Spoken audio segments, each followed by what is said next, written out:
Shalom, berjumpa lagi dengan saya dalam mata pelajaran Sejarah Peminatan. Pada pertemuan hari ini kita akan membahas tentang kompetensi dasar 3.3 dengan tema atau topik penyebab dan proses awal terjadinya Perang Dingin. Ya, di sini kita bisa lihat Perang Dingin antara Amerika dan Uni Soviet. Yang pertama, kita akan pelajari tentang istilah Perang Dingin. Yang kedua, kita akan lihat tentang penyebab terjadinya Perang Dingin. Ya, ini adalah contoh atau ilustrasi Perang Dingin ya. Yang kedua, kita akan lihat tentang dampak Perang Dingin. Yang pertama, kita lihat tentang istilah Perang Dingin. Kita tahu bahwa Perang Dingin itu melibatkan dua negara adidaya. Yang pertama Amerika Serikat dengan ideologi liberal kapitalis dan Uni Soviet dengan ideologi komunisme. Ya.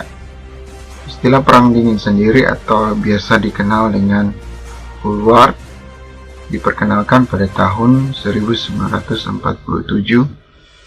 oleh Bernard Bruce dan Walter Lippmann dari Amerika Serikat. Jadi istilah ini muncul setelah Perang Dunia Kedua pada tahun 1945 yang melibatkan dua negara adik kuasa, yaitu Amerika Serikat dan Uni Soviet dengan ideologinya masing-masing.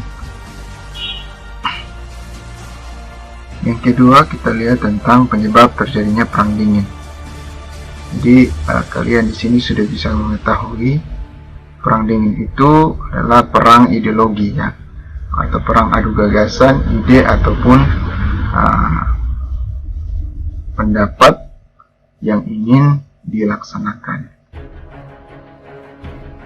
Penyebab munculnya Perang Dingin yang pertama, munculnya Amerika Serikat sebagai negara adidaya karena telah memenangkan Perang Dunia Kedua yang tergabung dalam blok sekutu. Kemudian yang kedua, munculnya Uni Soviet sebagai negara adidaya karena membebaskan Eropa Timur dari Nazi atau Jerman. Dalam hal ini Jerman itu masuk dalam blok fasis. Jadi sebenarnya Amerika Serikat dan Uni Soviet ini dulunya adalah sekutu dalam Perang Dunia Kedua, tapi karena ada perbedaan ideologi sehingga timbullah atau muncullah yang namanya Perang Dingin. Yang ketiga, perbedaan ideologi di mana Amerika Serikat menganut ideologi demokrasi atau liberal kapitalis atau menganut sistem kebebasan, dan Uni Soviet menganut ideologi komunisme atau kepemilikan bersama. Yang keempat, munculnya negara-negara yang baru merdeka, contohnya seperti Indonesia. Itu juga mempengaruhi munculnya Perang Dingin karena di situ negara-negara adidaya ini ingin menunjukkan kepada negara-negara yang terdampak Perang Dunia Kedua. Contoh konkretnya Indonesia ya. Ketika Jepang berkuasa dan Jepang masuk dalam blok fasis untuk melawan sekutu, di situ kekalahan Jepang atau kekalahan blok sekutu itu terjadi dan melahirkan negara-negara yang baru.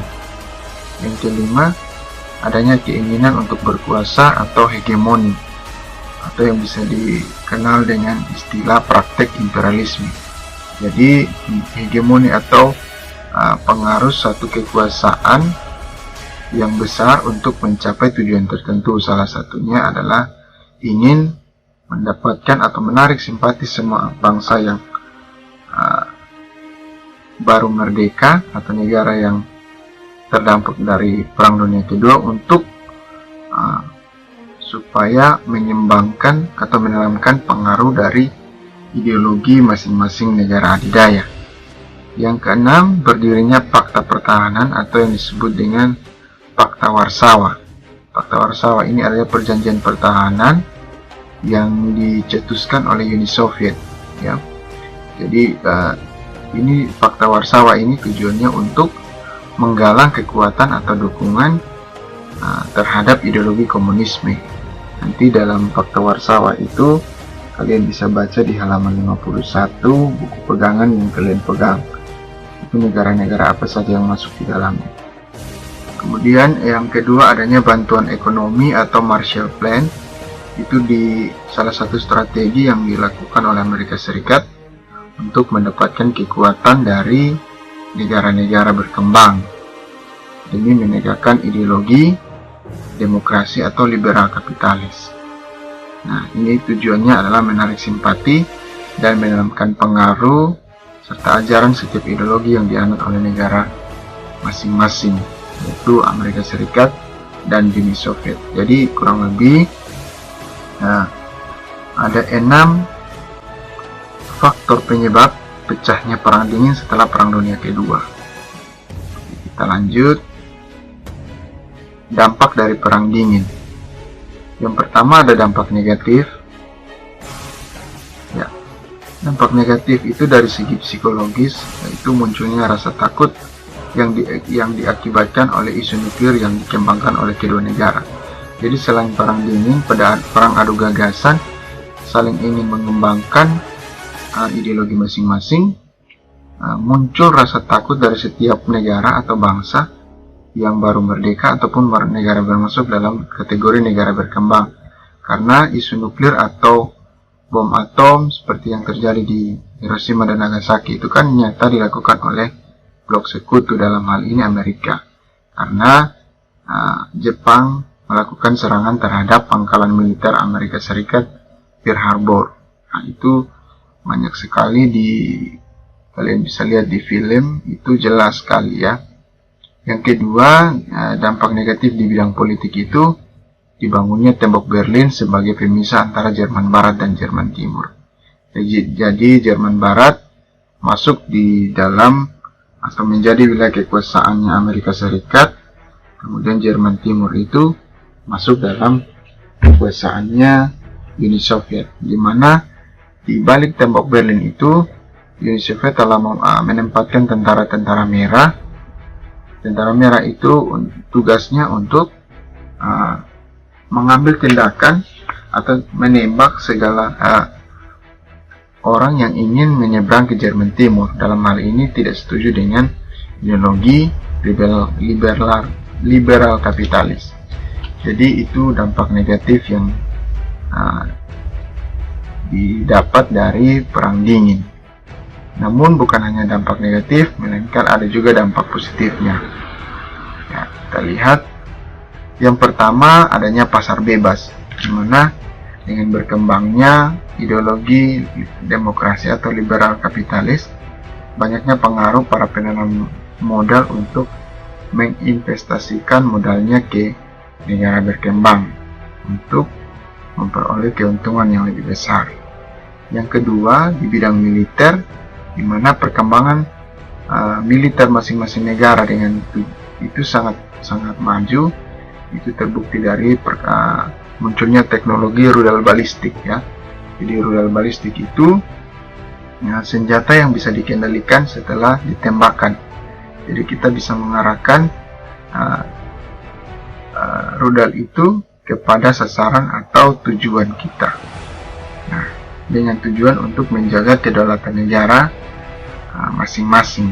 Yang ketiga, dampak positifnya adalah lahirnya HAM atau hak asasi manusia, di mana rasa kepercayaan bahwa setiap orang berhak mendapatkan haknya yang dituangkan dalam bentuk undang-undang atau aturan.